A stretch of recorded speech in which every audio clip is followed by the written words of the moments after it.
Jangan lupa untuk subscribe dan nyalakan lonceng notifikasinya.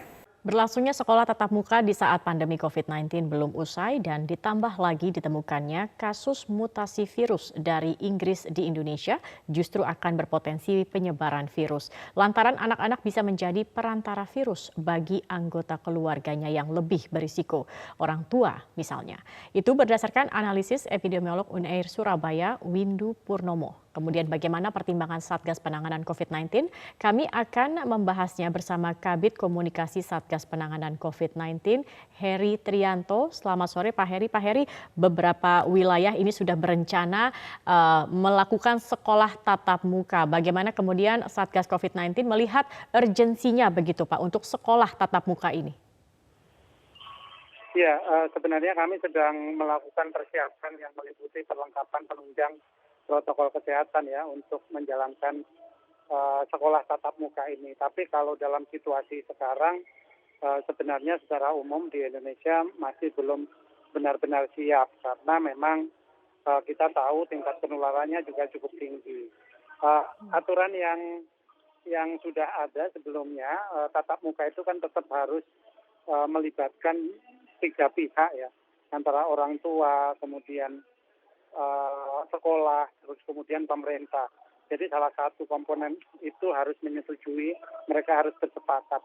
Dan orang tua tetap memiliki otoritas untuk menentukan apakah anaknya harus ke sekolah bertatap muka atau tetap dengan kondisi sekarang menggunakan teknologi secara online. Seperti itu Mbak Cek. Baik, artinya tidak ada paksaan begitu ya. Jadi ini juga kembali tergantung dari keputusan orang tua apakah memperbolehkan atau tidak anak mereka untuk sekolah tatap muka begitu Pak Heri ya. Pak Heri, kalau dulu ini kan ada aturan begitu bahwa misalnya yang di zona hijau atau zona-zona tertentu yang tidak merah atau oranye ini mereka masih diperbolehkan untuk sekolah tatap muka dengan syarat-syarat tertentu begitu. Dengan adanya virus mutasi corona yang dari Inggris, apalagi ini dinyatakan sudah ada begitu di Indonesia. Apakah ada kemudian aturan baru terkait dengan sekolah tatap muka ini? Ya, sejauh ini SOP untuk tatap muka seiring dengan dilakukannya vaksinasi ke para guru ya, itu sebenarnya sedang kami susun, Mbak.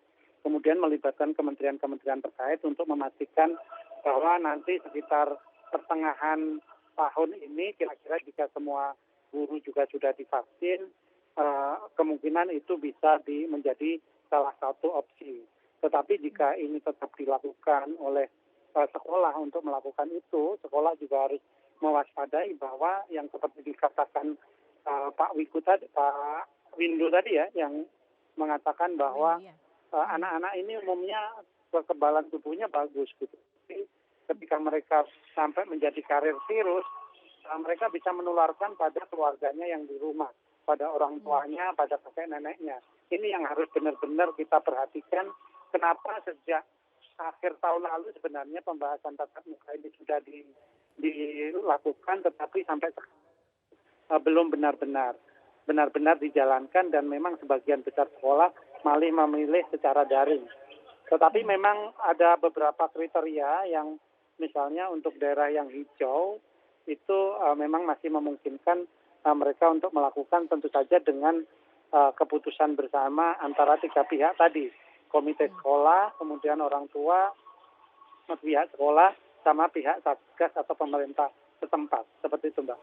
Bagaimana kemudian kalau ada wilayah yang tingkat penularannya masih cukup tinggi, kemudian tanda kutip ngotot begitu Pak Heri untuk tetap melakukan sekolah tatap muka? Halo Mbak, sorry terputus Ya. tadi. Pak Heri, kemudian bagaimana kalau misalnya begitu ada wilayah yang tingkat penularannya masih cukup tinggi, tetapi ngotot untuk tetap melakukan sekolah tatap muka? Ya, ini yang memang harus benar-benar dijaga ya. Kita jangan mengedepankan ego sektoral, saya rasa.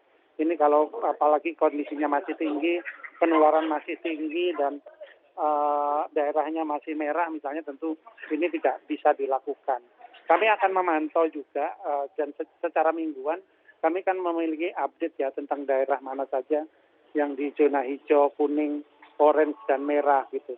Jadi mungkin kalau kita memang mau menjalankan tatap muka, mungkin diberikan khusus untuk yang hijau dulu sekarang dengan skala ketat. Tadi dikatakan juga sekarang juga ada mutasi virus dengan penularan yang lebih cepat, itu juga menjadi sebuah kewaspadaan sendiri. Karena kita menghadapi pandemi ini menjadi jauh lebih berat dibandingkan sebelumnya. Baik, apalagi juga virus ini masih belum dapat dideteksi begitu, bagaimana kemudian akan bermutasi lagi kah ke depannya seperti apa begitu Pak? Tadi juga Pak Heri mengatakan bahwa memang kalau anak-anak memiliki mungkin imun badan yang lebih baik begitu, meskipun nantinya seluruh guru akan mendapatkan vaksin tetapi murid-murid ini tidak mendapatkan. Prokes seperti apa sebenarnya yang bisa diterapkan agar tidak menjadi atau murid-murid ini tidak menjadi atau tidak menularkan begitu kepada anggota keluarga, karena hanya dengan memakai masker atau mencuci tangan ini juga apakah cukup efektif, apalagi mungkin untuk anak-anak sekolah dasar yang usianya belum bisa terlalu mengerti atau paham gitu terkait dengan aturan-aturan seperti ini.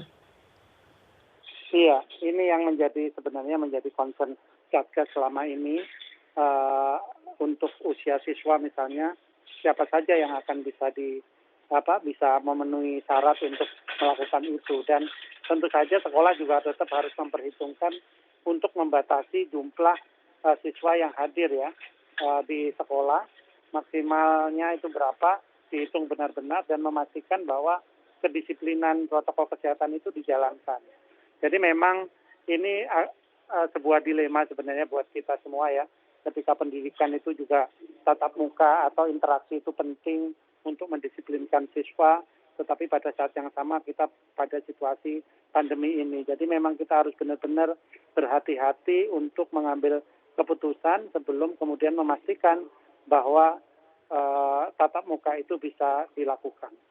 Baik, tetapi apakah memungkinkan begitu seperti keinginan dari Presiden bahwa di semester kedua sudah bisa dilakukan sekolah tatap muka, Pak Heri, kalau Anda melihatnya?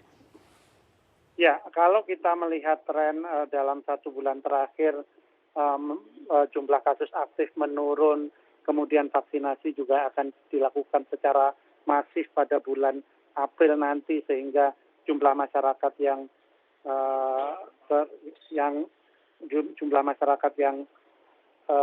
mendapatkan vaksin juga makin besar, itu tentu ada kemungkinan seperti itu. Apalagi kalau kasusnya sudah bisa melandai. Seperti itu, Mbak. Baik, terima kasih Kabid Komunikasi Satgas Penanganan COVID-19 Heri Trianto sudah bergabung bersama kami.